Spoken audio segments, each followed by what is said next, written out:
Hey. I got carded at this piece of shit.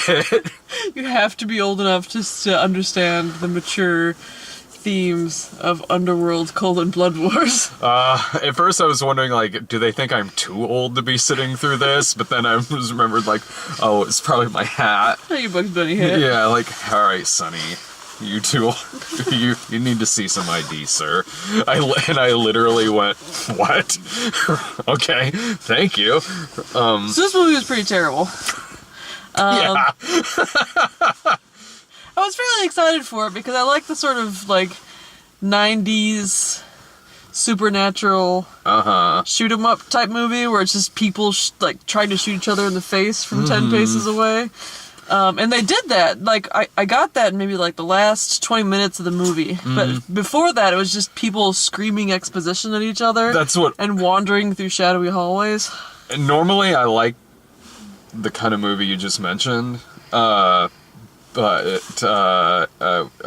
I've never liked these movies, so I wasn't looking forward to this, because all of these movies are the same as this one. Like, leaving this movie, it's exactly what I thought it was going to be going into it. In 2 hours, I'm going to forget every goddamn thing that happened in this fucking thing, because it's the same way with, I can't believe there's 5 of these things, but it's the same way as all of them. It's bad for the same reasons. Because I think that the problem is that when I leave this movie and then 2 hours, the only thing I'm going to remember is that 20 minutes of awesomeness. Oh. Because that's kind of what happened, because I've been rewatching the videos from the past year to prepare my worst of list, and past Sarah was super geared up about this movie. Like, she's like, yeah, Underworld, pew pew, I'm a vampire. And so then I rewatched the first one because it's on Netflix in anticipation of this movie, and it's like, wow, this is really pretty boring and political. And then the last 20 minutes, it's her, like, sword fighting through the sewers with Bill Nighy. And it's like, oh, okay, yeah, that's pretty sweet. And so I feel like what'll happen is that in a couple years, I'll be like, oh, yeah, I love the Underworld series. I watched Blood Wars last, and it was all like a Gatling gun with the light bullets in it, and just 2 guys with the machine guns just pelting each other in the face with bullets, because that's the only memorable thing about this movie. So I end up hoisted on my own petard. Yeah, I didn't have the heart to tell you were going to like this. If it was going to be anything like the other movies. Break it to me gently. Yeah, but I don't know. I was like, maybe it could be a surprise. Because honestly, I sort of remember the third one being way more entertaining than the other ones. The third one was the prequel movie with Rona Mitra, who I thought was a better character than Kate Beckinsale's, and it had a lot more Michael Sheen in it that I remember. It could have been I was maybe a little more drunk when I was watching that one, but I kind of remembered enjoying Rise of the Lycans slightly more than I have, God, any of these other movies. Maybe this movie would benefit from being fairly drunk. And it definitely would benefit from a different main character. These movies are... Kate Beckinsale, sorry. She's very pretty, but that's... Like, she seemed so done. She seemed like Jamie Lee Curtis in the Halloween movie where they killed off her character in the first 5 minutes done. Kate Beckinsale's character, like, dies off maybe 2/3 of the way through this movie, and I'm like, so it's come to this. No one seems like they give a shit about anything in this film at all. This movie is like watching a sad S&M club reenacting their favorite episode of Passions. Like, see, I'd probably enjoy that sounds slightly more enjoyable, but if their heart really isn't into it, like, really, like this, if you want to make something decent out of what we just saw, shorten it to about an hour and maybe put some soap opera piano music behind it. Maybe that'll be funny for like 15 minutes. If you start using the soundtrack and dialogue from an old episode of Dark Shadows. I don't know. Before this movie even started, I was sitting there like, I feel like I'm going into this blind, even though I've seen the other movies. but I don't fucking remember them because they are that forgettable. So I'm like, it doesn't, I said at the beginning, before this movie, I was like, it doesn't matter. You know there's going to be this narration at the beginning of it, where it's like, I am a death dealer since the War of the Lycans, la la la. And that's, lo and behold. That's exactly what they did. Like, I fought an elder, and then I met a man named Michael, and he turned into a vampire-Lycan hybrid, and then I had a daughter, but then I had to leave her, and then Michael died, and then I was super sad, and here we all are.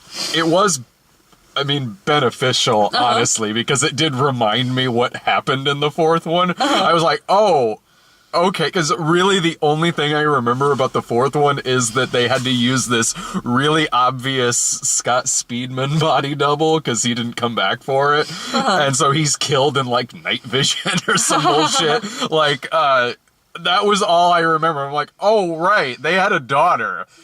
That happened, and then, man, 5 minutes into this movie, I was checked out so hard. Like, I'm just... Exactly, right? I was definitely, like, there was a moment where I was sitting there, I had my coat pulled up like a little blanket, and I had my snacks sitting in the hood, and I was kind of like munching on my Crunch and Munchins, and I thought to myself, I could probably like take a little snooze and sleep through about 20 minutes of this, and then wake up and still be able to follow the plot, and maybe I'd still be able to fake my way through the review. I don't know if there's really that much plot here, because I was kind of going in, and I never fell asleep, but I was like thinking about other things throughout this movie. The dialogue in this movie is all... It's all just people having revelations in monotone at each other. No, here's what it is. It's basically people reading aloud the Twitter accounts of those... You ever been to American Eagle at the mall? Yeah, I walked past them. Oh, you should, because all of their models on their picture have their Twitter accounts next to their picture, and it's amazing. So you, like, look them up? Oh, yes, because it's all, like, fucking... Zoolander. Like, that's what it is. Like, I had the worst Orange Julius today. # worst ever. And, like, it's like deep thoughts by Jack Handy on some of them. It's like this, when Celine is saying shit like, I've lived for 1,000 days. I may live for 1,000 more. Or die tomorrow. Like, deep, man. Like, I may live or die. Who knows? It's not about living or dying. It's about becoming. Yeah. I don't know how many more moons I have left in me. It's shit like that, and it was reminding me of that. And it's what was really funny too, and this was something we noticed. This is a quick little tangent, and I highly recommend you do this, by the way, because we were looking at all of the male model Twitter accounts, and they seriously all read like fucking Hansel or Derek Zoolander. Like, not even like ironically, like it was as wow, that's just them. But then we got to, like, the female models that they had on there, and I'm like, I know exactly what's going to happen here. We're going to look them up, and they're going to be perfectly normal. And they were.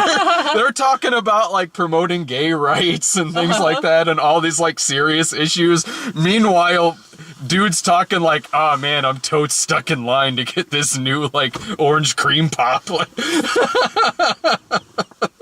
That's what a lot of this dialogue was reminding me of. If you took a sentence and switch some words around, switch the word day around with new moon, that's this. And that made me chuckle for 5 minutes, and then I drifted off again. And then when I came back into it, they were with a cult of Daenerys Targaryens. Yeah, they wandered into the albino vampire camp. But the basic plot of this movie is that 4 from the Divergent series, who I guess must have been in the 4th one? I don't remember him from the 4th one. If he was in it, I don't Charles remember. Dance's son, and Kate Beckinsale brought him back to life with her blood, and now they're a team. They're not, like, banging or anything, they're just, like, friends. And so, they get called back to the Coven because she's getting tricked by the dominatrix from Sherlock. who I thought had no idea what sort of movie she was in. Her outfits didn't know what kind of movie she was in. Her outfits meant that she had no nudity clause.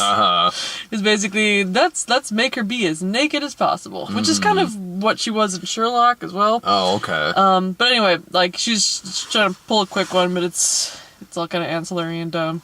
And then 4 finds out that his mom isn't some random mom, but like Amelia from the first one. Yeah. Like one of the 3 elders that got killed. And so he's got to kind of like go back and regain the throne. The werewolves are trying to do a thing. And it turns out the lead werewolf, Marius, which I only remember because it's the name of the main dude character from Les Mis. Like ate Michael, it turns out. The whole movie is just like, oh, it turns out this happened, and oh, it turns out this happened, and oh, it turns out this is the case.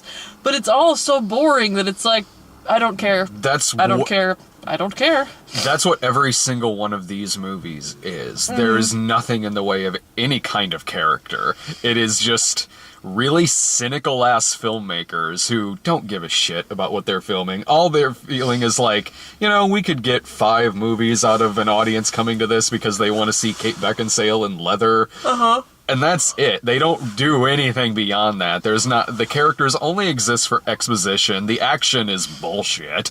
Except for the one scene. There was a couple of chuckles there towards the end, and that's when I was like, if the whole movie was kind of like this, there would at least be something. Right? Because to compare this to the Resident Evil movies, at least in the Resident Evil movies, everyone, including the filmmakers, looks like they're having fun. That's not the case with these movies. These movies are brooding, they're dull, they're monotone, there's no single memorable character among any of them. Not even from people like Charles Dance, who you'd think, at the least maybe Charles Dance will be fun. But no, he's just, again, there to provide exposition like every single one of these movies is. And the only laughs to get out of it are towards the end when the guy says fuck in slow motion, and when he and the villain are kind of just shooting each other as they're walking up to each other. Like there's just bullets just lodging in their faces, like they're having a paintball fight, and and they do the thing that I always remember fondly about these movies where they're just like, and the other one's like, and it's supposed to be scary, but it's really just adorable. And then also there's like they roll out the big guns. Because they've basically, I'm trying. It's not a Gatling gun, but what's it called when it's like a gun that's on the floor on sticks? Kind of that, kind but of not feed stuff into it. Yeah. And you feel like maybe they'd be using it to like explode out sunlight and take out all the vampires, but all they're doing is just blowing holes in the window. They saw from dusk till dawn that day. It's a little anticlimactic. But there's also a part where she's doing like a sword fighting thing, and she cuts a werewolf in twain, and it kind of harkens back to Bill Nighy's head getting cut in half. They remind us of that at the beginning. The special effects are just as good in this as they were in the first movie. I feel like there are 2 groups of people that actually had fun making this movie, and that was the special effects artists, because when they split the werewolf in half, the 2 halves just kind of like flop to the ground like saggy sides of Canadian bacon.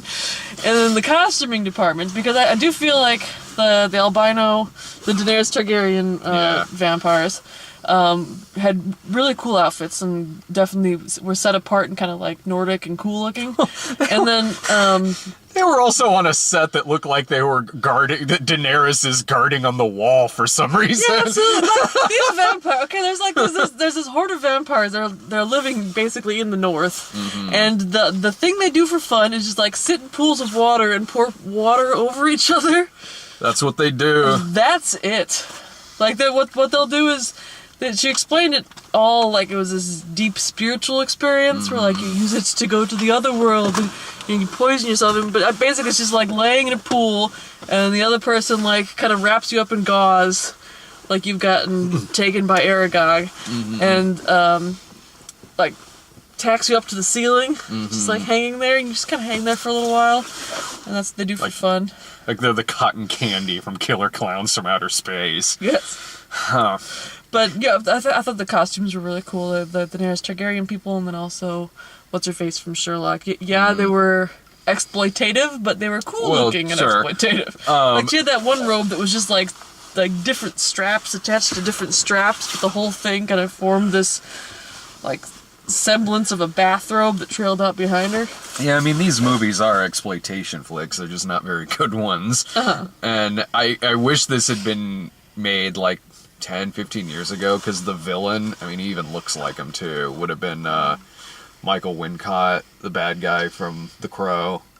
Right. And Gaia Gisman from Robin Hood, Prince of Thieves. I'm like, man, I would have loved it if he was in this fucking movie. There at least would have been that, even if he would have been sleepwalking through it.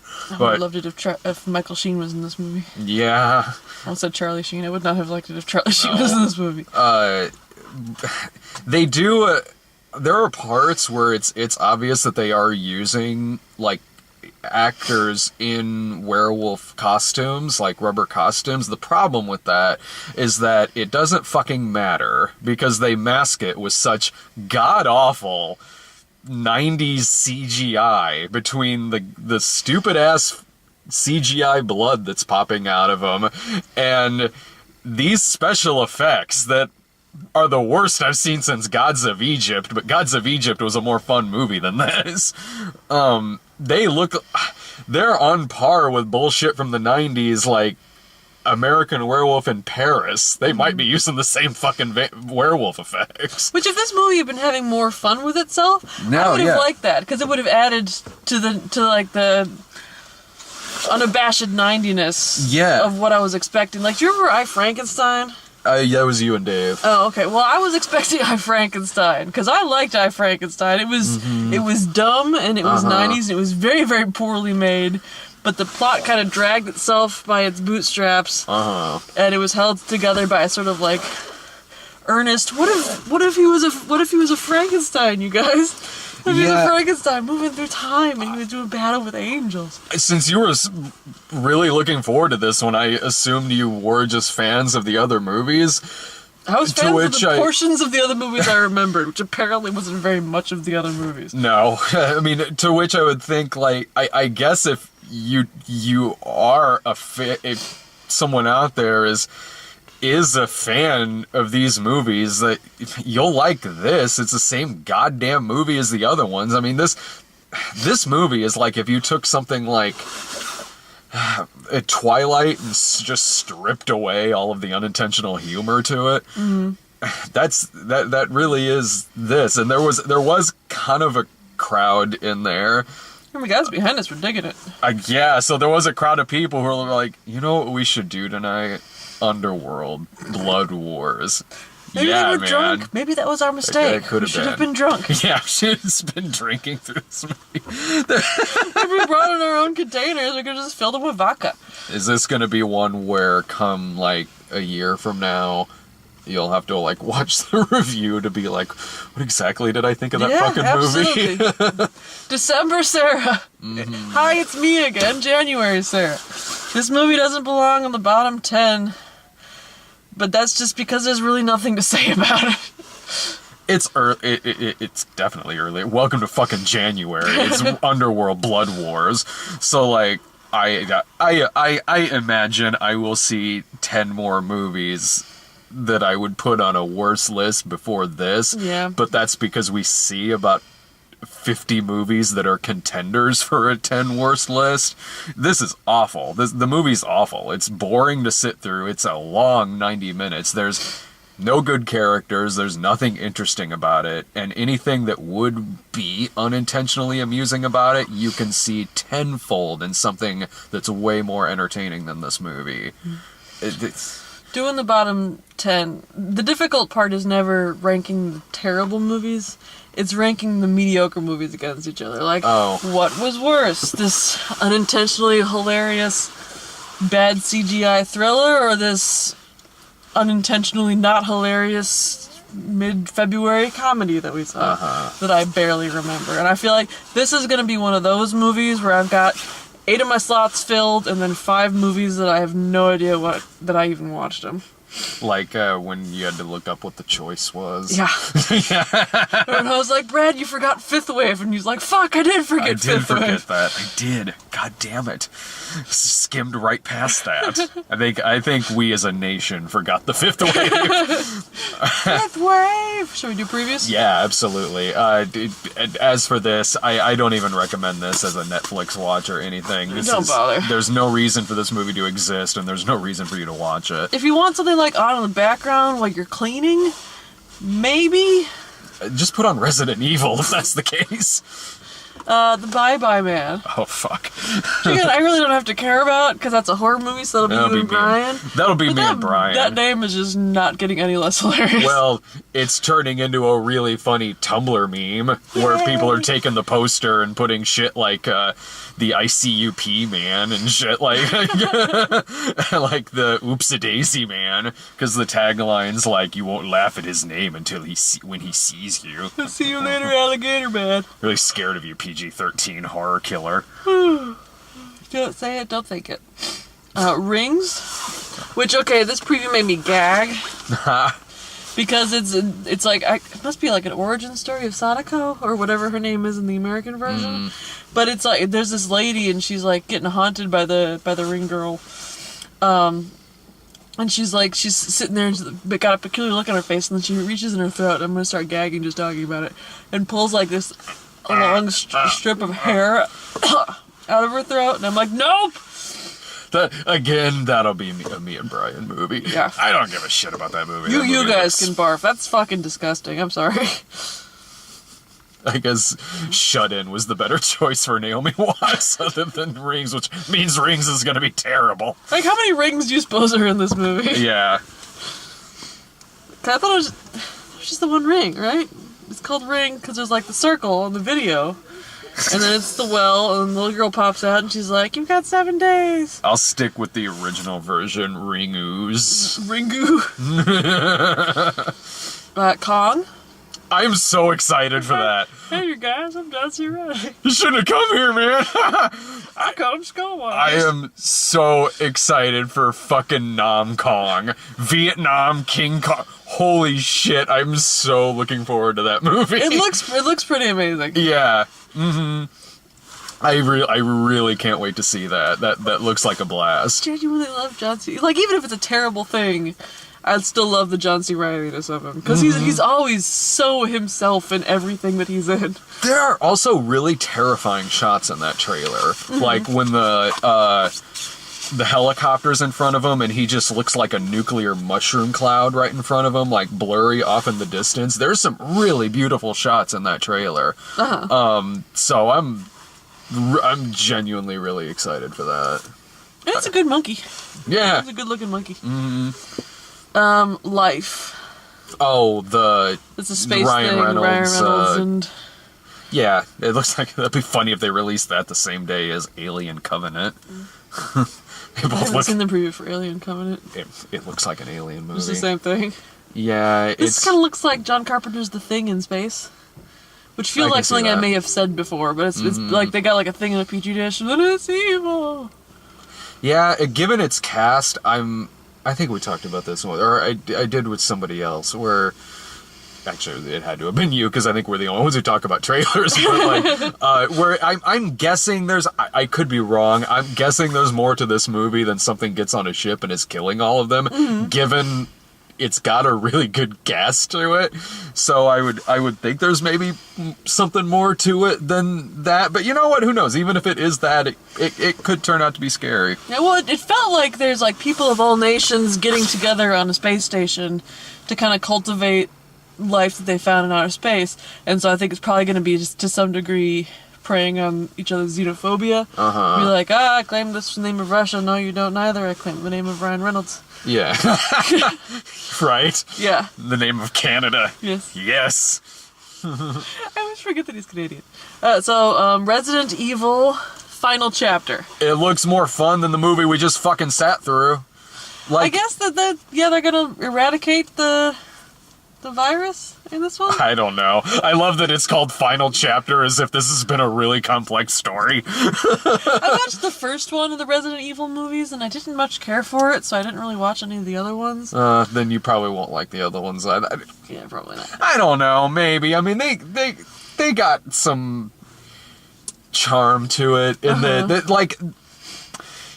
You know what? The world just needs some bullshit sometimes. Sometimes you just need to sit there and watch Mila Jovovich and Michelle Rodriguez kill a bunch of zombies. Huge proponent of bullshit. It's just the first one was just kind of, it was, as I recall, it was kind of meandering, and maybe I just didn't have the attention span of the patience for it in that moment. But it was just them running back and forth across a mansion, and I was just like, I could do without it.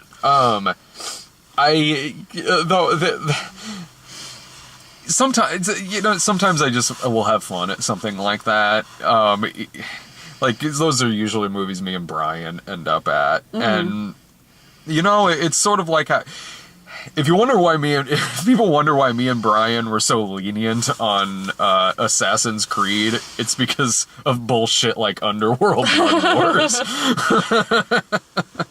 I don't like, if I'm in a good mood that day, I'll probably have fun at Resident Evil Final Chapter. If I'm in a shitty mood, maybe not. We had like an opening thing where it was like, "Hi, I'm Mila Jovovich. Oh, I'm so happy to have been in the Resident Evil movies. Thank you for still coming to them." For the trailer. After the fourth kind, I'm instantly worried of everything that starts out with "Hello, my name is Mila Jovovich." I forgot about the fourth kind. That was a piece of hardcore shit. Oh, that was on the split screen, right? Yes, where it was like half reenactment, half like the actual story. It's still one of the worst gimmicks I've ever seen in a movie, and go figure, I've only seen it once. I put the fourth kind of my worst of 2016, even though we didn't even though that was like 5 years ago. Yep, yeah, still the worst. I would understand if you did that. It's a terrible fucking movie. Guardians of the Galaxy Volume 2. I'm sold. I know that'll be the Comic Boys, but I might just invite myself along on that one. Yeah, usually, I mean, you were in the review for the first one. Was it? That was one where it was like 4 of us reviewing it, and I think we talked about the movie for like 5 minutes. It's hard with the good ones, because it's like, we don't want to ruin it for you guys. I don't mind ruining fucking Underworld. The Great Wall. Which is about how Matt Damon built the Great Wall of China to keep dragons out. Oh, that's the historical film we need that tells you why the Great Wall was built to keep the fire-breathing dragons out. Look, this makes sense to me. Fire-breathing dragons. It's because the Great Wall's keeping them out. They're still trapped behind the wall. Yes. This movie makes sense to me. That movie looks pretty. I disagree. But you don't think it does? It's like 25% wall, 10% Matt Damon, but then it has 65% fog. But then it has shots in that trailer that look like House of Flying Daggers and things like that. Like there'll be like some grayness and fog with the wall, but then some like really sweeping POV shots of jumping into the dragons, and then suddenly like kabuki theater breaks out. Like this movie might be amazing. I can never tell the quality of a movie from a trailer anymore. Never ever. Who fucking knows? There's a button in this car that's called Cat Folder, and I've been spending the entire review trying to figure out what it actually does. That's like those old laptops that had one of the buttons, the icon was a faucet. Like, what? It's for turning the water out. It drains your battery. You don't want to push that button. And we got Cure for Wellness, which... That looks great. Okay, that looks terrifying. Like, I know that you watch American Horror Story. The first few seasons. I tried watching it, the season where they're in like a mental institution, and I had to turn it off because it got kind of too terrifying. Like that's the best season. Right around the Chloe Sevigny gets kidnapped by the guy part. I don't want to ruin it for you guys if you haven't seen that season of American Horror Story. Spoiler alert: Chloe Sevigny gets kidnapped by like a mad scientist, and he saws her legs off. If you're gonna watch and any then season, gives her like mega syphilis, and I was like, "That's it. I'm done with that show." You should watch Coven, because just to see how much it fucking falls apart. It starts out pretty good, but then the fucking season has an aneurysm. Well, the witch season is where True Blood lost me, so it stands to reason that'd be where American Horror Story loses me as well. But this is a similar kind of like not jump scare, but just like genuine pit of your stomach horrifyingness. Yeah. Because like this guy goes to almost like a Kellogg style wellness retreat, but it turns out that it's more of like a kidnappy torture wellness retreat. It looks weird, man. Like, I like Dane DeHaan a lot, who's the lead. And it'll be interesting to see Gore Verbinski just going batshit insane. Like, I'm wondering if it's going to have like a Shutter Island style twist, because it definitely seemed like it was going off the rails towards the end of the preview, but the fact it's just going off the rails towards the end of the preview means I have absolutely no idea what the plot's going to be. Yeah, I'm very curious about it. It looks at least it looks like total eye candy. I'll give it that. I like a good weird movie like that. One of my favorite movies of 2016 was Neon Demon. That was a weird fucking flick. And gorgeous. Didn't make much sense, but goddamn, I love the goddamn movie. It's going in my top 10, and maybe like Cure for Wellness will be like that for me this year. If you haven't seen Neon Demon, you'd really like that. Alright, I'll check it out. Was that all? That's it. Okay, well, Underworld Blood Wars was a piece of shit. Yeah, final thought, chew up its own ass with its own mythology. Yeah, fuck this movie, man. If you like the other four, I don't see why this would be the one that turns you off of it, but like, fuck it. Fuck this movie. If you like the other four, tweet me and tell me why. Because I could have sworn I loved these movies, but I do not think I love these movies. Next week, I think, is the Bye Bye Man and like Monster Trucks. Because fucking Monster Trucks is finally coming out. Yes, it is. You've been waiting so long. January is my guilty pleasure. Like, I just gotta know how bad these movies are. Say it.